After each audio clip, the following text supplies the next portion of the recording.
In the vast tapestry of American folklore, few tales capture the imagination quite like the alleged recovery of Bigfoot bodies from Mount St. Helens following its catastrophic 1980 eruption.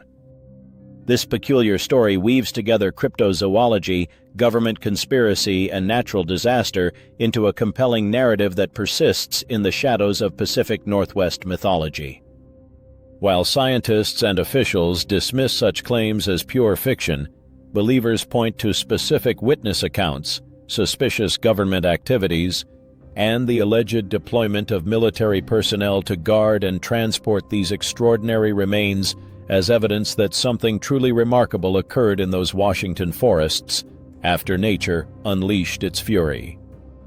The Bigfoot has been a fixture of Pacific Northwest lore for centuries, described as a massive bipedal creature standing between 7 and 9 feet tall, covered in dark reddish-brown or black hair.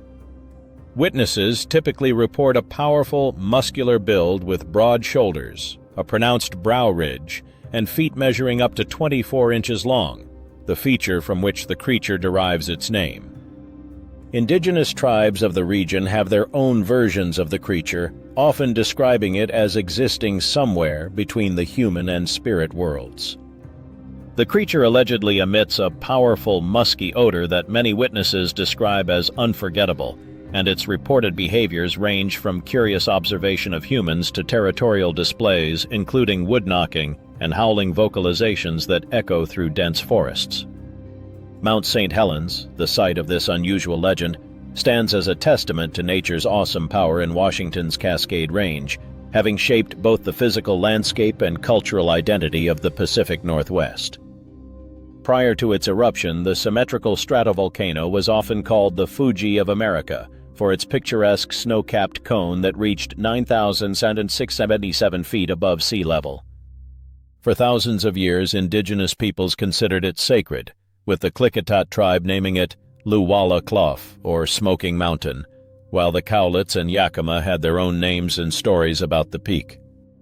On May 18, 1980, after weeks of tremors and steam releases, the mountain experienced a catastrophic lateral blast when its northern face collapsed in the largest landslide recorded in modern history, triggering an eruption that flattened 230 square miles of forest, killed 57 people, and reduced the mountain's height by 1,304 feet in mere moments.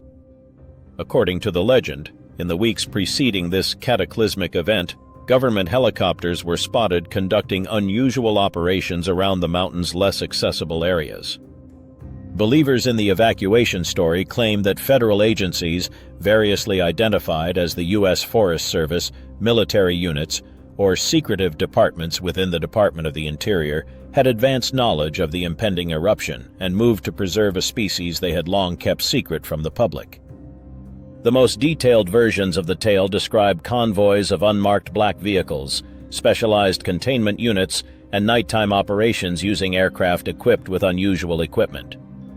Some accounts even include descriptions of large, hairy figures being loaded into military transport helicopters under cover of darkness, with local witnesses allegedly sworn to secrecy under national security provisions.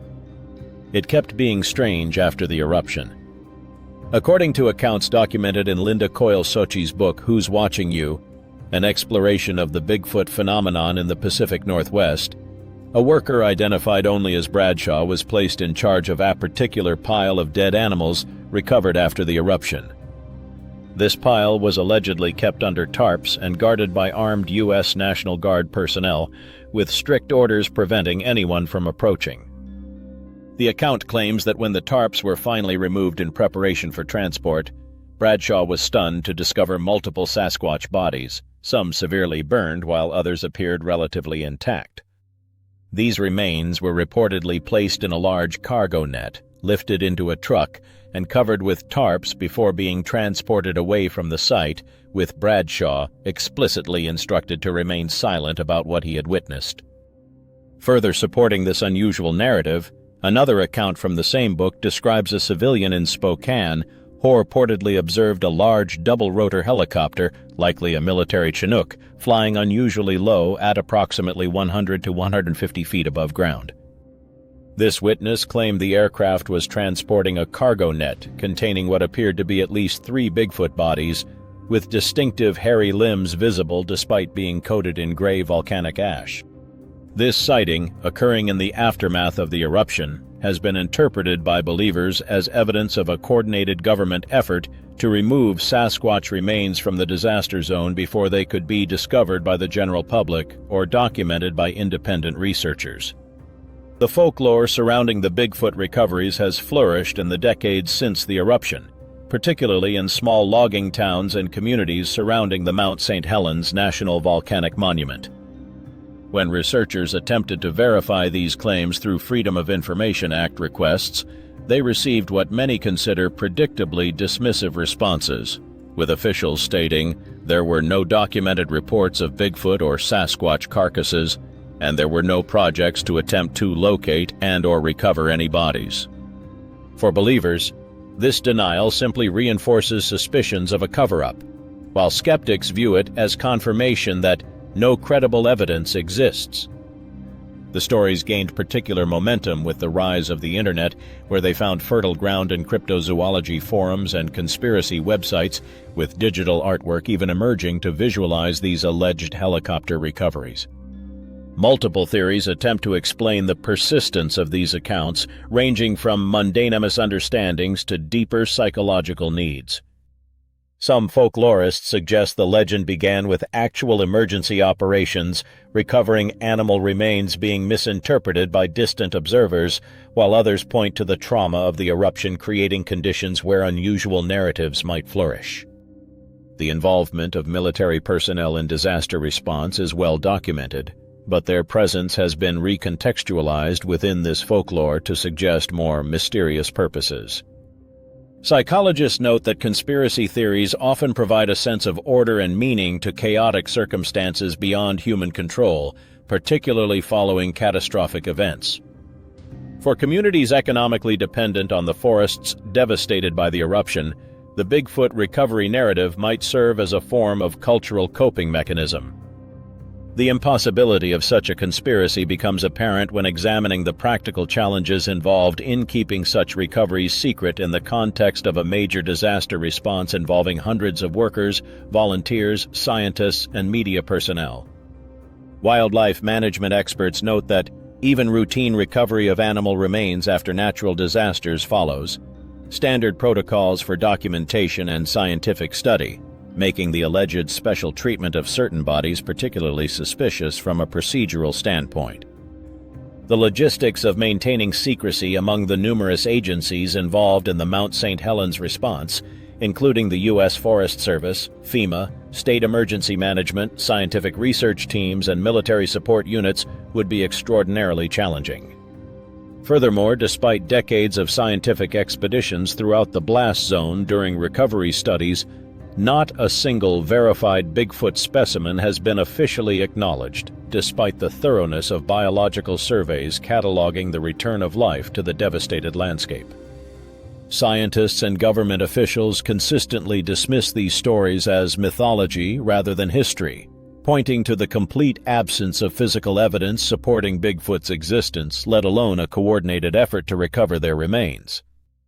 When confronted with specific accounts like those in Suchi's book, officials typically note the lack of corroborating documentation, photographic evidence, or multiple independent witnesses that would normally accompany extraordinary discoveries. Volcanologists add that while they had detected warning signs of an impending eruption, the exact timing and catastrophic nature of the lateral blast caught even experts by surprise, making the idea of predetermined recovery operations targeting specific species practically impossible.